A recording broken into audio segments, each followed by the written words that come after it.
Bonjour à toutes et à tous. Alors le Barça n'a pas commencé encore son mercato et vous savez quoi? J'ai pas encore tourné ma vidéo mercato idéal. Et vous dites mais c'est vrai? T'as pas encore fait ta vidéo mercato idéal? Comment c'est possible ça? Eh ben parce que je suis sur le même fuseau horaire que le Barça, j'ai un mois de retard. Allons-y!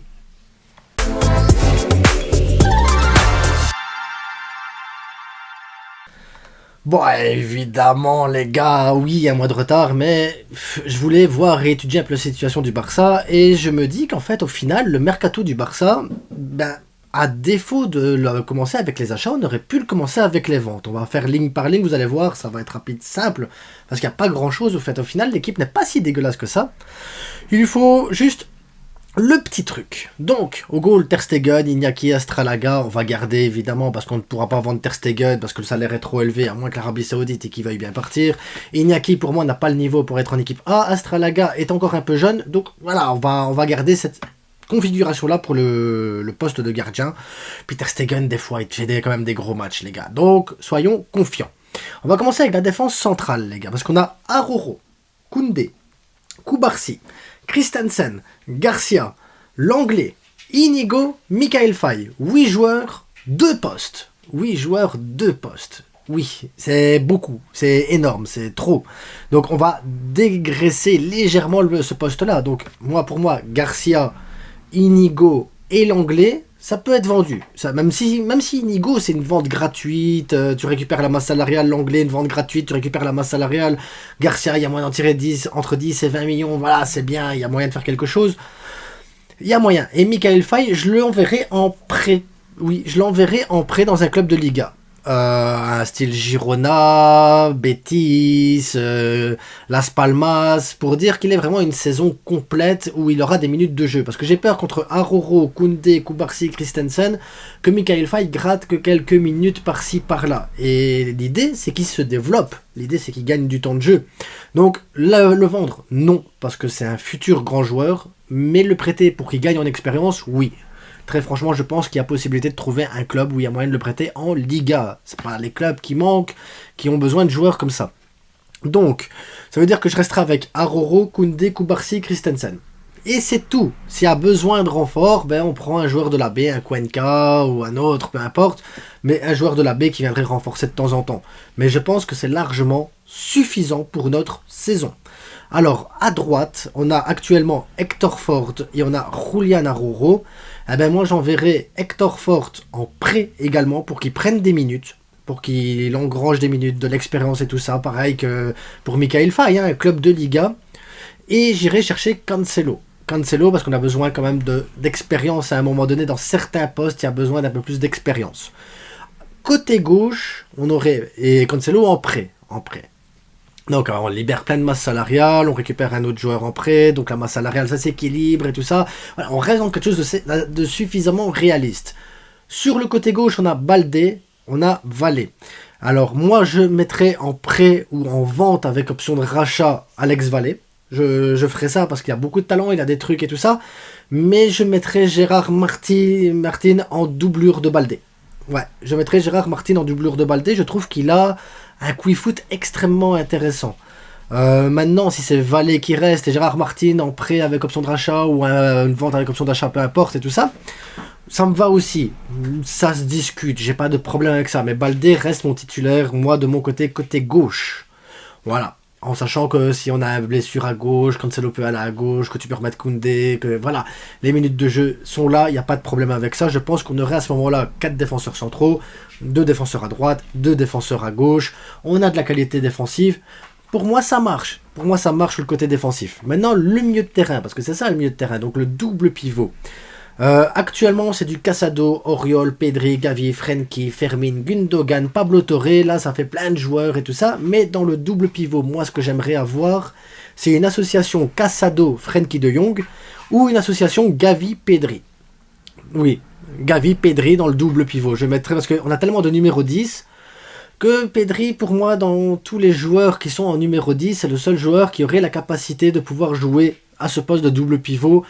Pas forcément défensif, mais entre le milieu défensif et le milieu offensif pour faire une sorte de trait d'union et de créer justement la créativité. Moi je sais que Pedri n'est pas un fan de tir, c'est pas son truc de tirer, par contre délivrer des passes, organiser le jeu, gérer le tempo, désorganiser le truc et tout ça, Pedri sait faire. C'est pour ça que je le mets dans ce poste-là, mais pas en tant que défensif, et c'est pour ça que je le mets avec Gavi qui peut gratter et récupérer des ballons partout. Donc, ce qui fait que Auriol, dans cette configuration-là, j'essaierai de le vendre. Maintenant, s'il reste, c'est pas un scandale vu son salaire, ça peut toujours servir dans la rotation. Maintenant, c'est le poste de numéro 10. Fermín López, Gundogan, Pablo Torre. Tu dis, ouais, ok. Ça fait quand même 3 postes. Je garde les 3. Pourquoi ? Parce que, l'air de rien, si tu vends Auriol, tu perds sur 8 joueurs, tu vends Auriol, il ne te reste plus que 7. Et sur les 7 qui te restent, Frenkie, Gavi, Pedri, blessé. Gavi, 2025. Pedri, c'est un intermittent. Frenkie, on ne sait pas. Parce que oui, il va peut-être revenir. Oui, mais dans quel état il va revenir ? Est-ce que ça... Voilà. Parce que ça me paraît long comme blessure et c'est bizarre comme blessure. Donc, je ferais redescendre Gundogan dans le double pivot. On pourrait garder Auriol. On a Bernal à la baie qui peut aussi dépanner. Donc voilà, là, de ce côté-là, oui. Et ça veut dire qu'en numéro 10, tu as du Fermín López et tu as du Pablo Torre. Ce qui, pense, peut être suffisant pour la Liga. Maintenant, pour jouer Ligue des Champions, Liga, Coupe du Roi et tout ça, un 3e joueur serait pas mal. On a Unai aussi de l'équipe B qui peut être pas mal du tout. Maintenant, si on a les possibilités d'achat, sans trop déconner, Dani Olmo, pour moi, c'est pas déconnant du tout, parce que il peut servir, voilà, en numéro 10, tu fais redescendre Gundogan, à ce moment-là, Olmo et Fermín López changent de rôle de temps en temps, ou alors Pablo Torre de temps en temps. Faut pas oublier que Pablo Torre est aussi un peu fragile, donc il faut pas non plus déconner avec les temps et les minutes de jeu, puis il faut prendre le temps de prendre soin des joueurs et le temps de récupération de ceux qui sont blessés actuellement. Donc Olmo, ça serait aussi une option pour envisager le futur également la saison prochaine, où t'es sûr que Auriol sera plus là, t'es sûr que Gundogan sera plus là parce que ça sera sûrement pas prolongé. Frenkie de Jong, on sait pas, c'est la questionnement, on sait pas pour Frenkie de Jong, donc voilà, pas mal de questionnements, donc Olmo, ça serait une option de luxe, mais est-ce qu'on peut se permettre le luxe ? C'est ça la question. Maintenant, l'attaque. À droite, donc on a Lamine Yamal, et en doublure, je mettrai Ferran Torres. Le scandale, tu ne vends pas Ferran Torres. Ferran Torres, si on avait la possibilité de le vendre, il faut le vendre. Mais Ferran Torres, si tu dois le vendre, c'est 37 millions minimum, sinon tu perds des sous.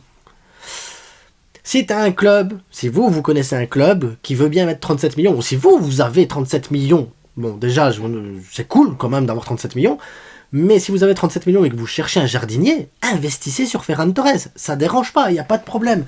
Mais actuellement, il n'y a personne qui veut de Ferran Torres. Donc Ferran Torres, on va devoir faire avec. Après tout, c'est un joueur polyvalent, il sait jouer à tous les postes, il accepte d'être une doublure. C'est pas un joueur dégueulasse, c'est un joueur qui sait prendre les espaces, qui sait jouer aussi sans ballon. Voilà, il y a pas mal de qualités chez Ferran Torres, mais est-ce que c'est des qualités pour être titulaire au Barça ? Non.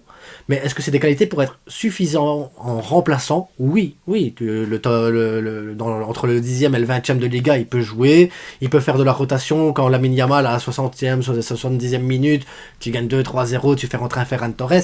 C'est pas la fin du monde, il va faire les travaux défensifs, il va faire les efforts, il va même te mettre quelques buts de temps en temps, il va te mettre des passes et tout. Il est pas aussi nul que ce que vous pensez, mais oui, c'est pas un titulaire. Alors, dans l'axe, maintenant on a Vitor Roque, parce que oui, il n'est pas ailier gauche, il n'est pas ailier droit, ni milieu. C'est un joueur d'axe. On a Vitor Roque, Pau Victor et Robert Lewandowski. Et là, le questionnement, c'est qu'est-ce qu'on fait ?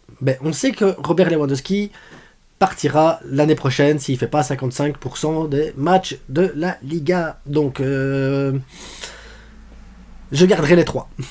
Je garderai les 3 pour justement éviter que Robert Lewandowski fasse 55% des matchs de la Liga et qu'on le renouvelle automatiquement pour une saison de plus avec un salaire de fou malade.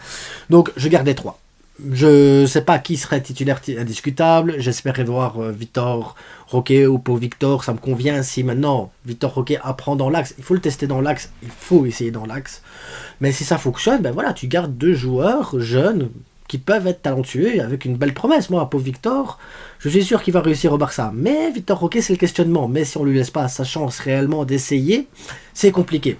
Maintenant, il te reste le côté gauche où, à ce moment-là, tu n'as que Rafinha. Parce que je mets Rafinha côté gauche pour éviter qu'il soit la doublure de Lamine Yamal. Parce que je pense que Rafinha n'acceptera pas d'être une doublure. Je vous jure. Si vous me dites maintenant, non, Rafinha, il doit être la doublure de Lamine Yamal, je pense que ça crée des problèmes dans l'effectif. Je pense que ça pourrait créer des problèmes dans l'effectif parce qu'il n'acceptera pas d'être une doublure. Donc Rafinha, et alors si on s'est acheté personne, si Nico Williams il vient pas, parce que si maintenant je vous dis oui Nico Williams c'est l'idéal, à ce moment-là ben, Rafinha devra accepter d'être une doublure, parce qu'il sera une doublure, c'est sûr et certain. Maintenant il pourrait être une doublure à gauche ou à droite, ça lui laisse un peu plus de chance aussi pour être titulaire et en faire rentrer, ben, il y aura de la rotation, il y a tellement de matchs de toute façon. Mais si on sait pas faire Nico Williams, j'irai pas chercher un autre ailier gauche. J'irai vers Dani Rodriguez de la B pour qu'il gratte quelques minutes. Et si on va chercher Olmo, de temps en temps, Olmo à cet endroit-là. Et voilà, et on fera avec en attendant la saison prochaine où on pourra peut-être investir un peu mieux et préparer mieux notre projet. Parce que là, actuellement, le 1 pour 1, on s'assoit dessus. Le mercato, on s'assoit dessus. Les ventes, on s'assoit dessus. Le projet sportif, on s'assoit dessus. Pour le moment, ben voilà, les accords Nike, les trucs et tout ça, on s'assoit dessus. Donc, comme on est nul dans la planification sportive du club, pour pas faire de panic buy, d'aller chercher un joueur en urgence parce qu'il nous faudrait, parce que l'image du Barça, de l'institution et tout, mais je prends rien. Je prends rien. Ça peut paraître fou. Ça veut dire que mes achats à moi, c'est Cancelo en prêt, Dani Olmo si on a la possibilité, Nico Williams, ça serait la priorité, mais s'il vient pas, je prends rien. Et donc au final, on a un mercato où on fait plus de ventes que d'achats. Et oui, je sais, c'est peut-être pas digne du Barça, c'est peut-être pas digne de ce qu'on attend, c'est pas le mode FIFA qui fait rêver les gens, mais en même temps, est-ce qu'on est dans une situation où on peut se permettre de dépenser de l'argent qu'on n'a pas? Et est-ce qu'on peut aller se permettre d'aller chercher des joueurs qui peut-être seront pas plus talentueux que ceux qu'on a à la Masia? C'est vraiment des questionnements qu'il faut se poser, c'est des risques à prendre de toute façon à un moment donné. La situation ne nous permet pas de faire ce qu'on veut. On n'est pas bien financièrement, le club travaille peut-être très mal sur ce côté-là aussi. La planification sportive, elle est dégueulasse, donc ben, je vais pas me projeter sur un projet qui n'existe pas. Voilà, c'était ma conclusion. Donc si vous avez aimé la vidéo, likez, partagez évidemment, abonnez-vous. Si vous voulez des maillots aussi beaux que celui-là, levestierstore.com, le lien dans la description, 10% de remise avec le code la frite, livraison offerte, la qualité des maillots, elle est exceptionnelle, elle est bonne, franchement, pour des répliques, elle est très très bonne. Là.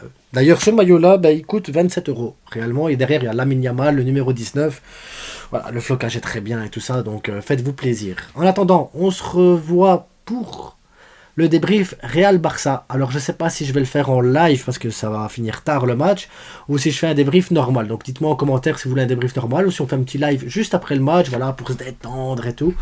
Je vous attends dans l'espace commentaires pour votre mercato idéal. En attendant, bonne journée, bonne soirée, bonne nuit, bon amusement et à bientôt. Ciao!